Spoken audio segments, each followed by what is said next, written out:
when the television cameras are on, senior Trump administration officials are telling us that ICE does not engage in racial profiling. But when the Justice Department is before the courts, they are doing a couple things. One, they're admitting that ICE is engaging in racial and ethnic profiling. And two, they're actually fighting tooth and nail to maintain the ability to engage in racial and ethnic profiling, in fact, all the way up to the Supreme Court. So just yesterday, Vice President Vance appeared in Minneapolis and did what Trump administration officials have been doing now, which is declare that racial profiling has nothing to do with ICE practices. Now, to the accusation of racial profiling, look, it's something that we take very seriously. We will take accusations of racial profiling back to Washington. We'll certainly look into them as they come up. But this is not a group that's going around and looking for people who violated the law based on skin color.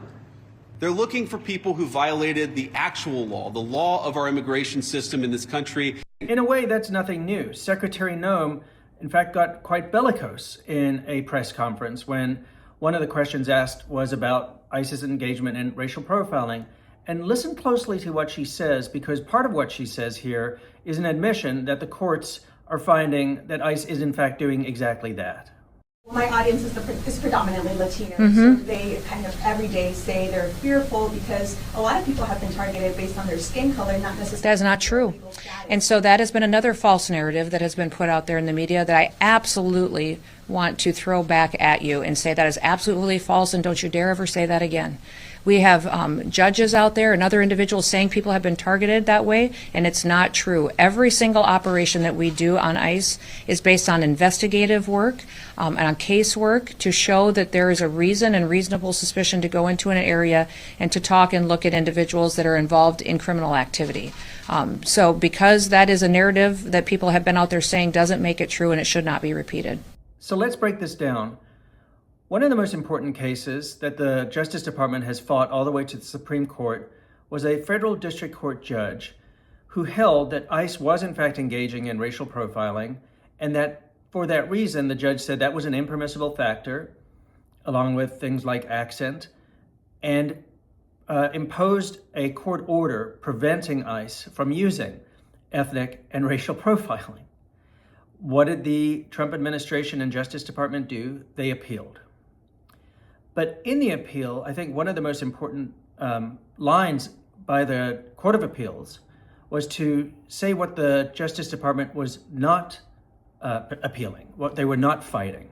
And so in the Court of Appeals, the judges went out of their way to first explain what the Justice Department was not appealing, what they were not fighting. And in an important passage, the court tells us that the Justice Department was not fighting the fact that ICE was using these factors, and second, that these factors came with approval from higher authorities. What they were fighting is the imposition of the judge's order to have them stop. So let me just read to you a part of the passage from the Court of Appeals opinion. The judges said, quote, "It's important to note the issues defendants did not raise in the motion for a stay. ... They did not dispute that these detentive stops have been based solely on the four enumerated factors. They did not challenge the district court's finding that those stops are part of a pattern of conduct that has apparent official approval," end quote.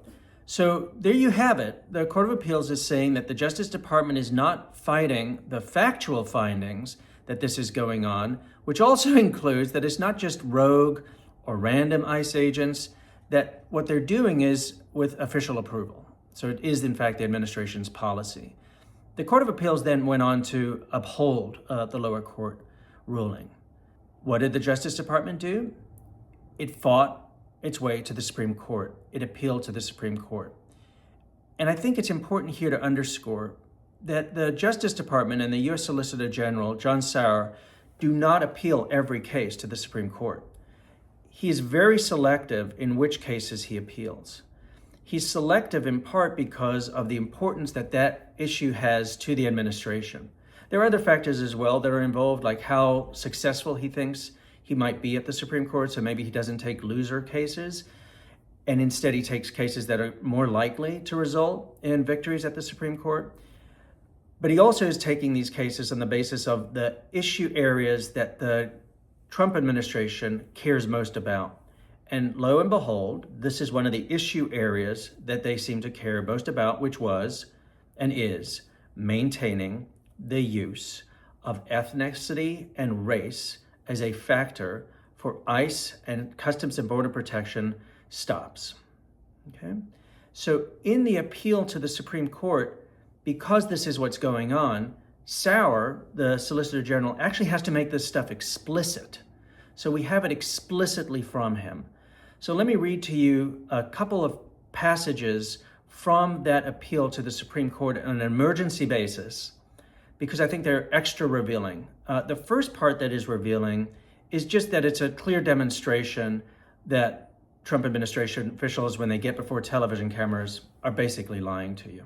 So the first thing the Solicitor General says is, quote, "The district court upended immigration enforcement efforts." And why did they upend immigration enforcement efforts? Because, quote, "by categorically enjoining," in other words, stopping, "immigration officers from conducting investigative stops that rest solely on any combination of four factors, i.e. a suspect's apparent race or ethnicity, whether they speak Spanish or accented English, ...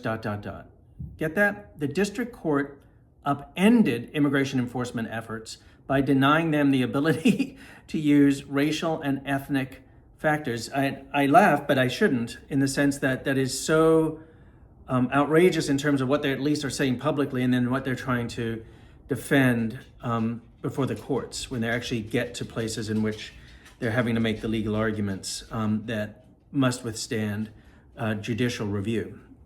And the idea that they say that this would upend immigration enforcement efforts tells you how crucial they think it actually is to ICE and Customs and Border Protection practices. That's the first part. Second, let me read a second sentence, because I think it reveals something especially about, for example, what Secretary Noem said. So the second one is the following. The Solicitor General says, quote, "Likewise, apparent ethnicity can be a factor supporting reasonable suspicion in appropriate circumstances." Ethnicity can be a factor supporting reasonable suspicion. So they want to use it as a factor. And then by the way in which they make the legal argument, they're substituting in ethnicity. They could substitute in apparent race as well. And that shows you the wordplay of Secretary Noem. She says, oh, no. We're doing it on the basis of reasonable suspicion. But that begs the question. The question is, and what is your factor for determining that there's reasonable suspicion that the individual is in the country unauthorized or without legal status? The factor for reasonable suspicion coming out of the mouth and typewriter computer of the Solicitor General is apparent race and ethnicity. That's the factor, one of the factors they're trying to use to say there's a reasonable suspicion. Look at that person's race. Look at that person's apparent ethnicity. That's what we're saying is legit. And then they want the Supreme Court to approve that. Now, one other way in which this helps us unpack the lies, there's no better term for it, is also to see what Secretary Noem, J.D. Vance, and the Department of Homeland Security and their officials have been saying. They will say that the ICE operations are not based on race or ethnicity. They're based on the unlawful status of the individual. So let me give you like one of the many social media posts from DHS. So see how they word this? A person's immigration status makes them a target for enforcement, not their skin color, race, or ethnicity. They said it again another time. False, they say. A person's immigration status makes them a target for enforcement, not their skin color, race, or ethnicity. Law enforcement uses reasonable suspicion to make arrests. Well, here's the trick. They're saying, oh, it's their legal status that makes them the basis for a target for immigration enforcement, not their race or ethnicity, but what is their determination that they suspect that the person is in violation of their legal status? Race and ethnicity. That's explicitly what the Solicitor General is saying to the U.S. Supreme Court.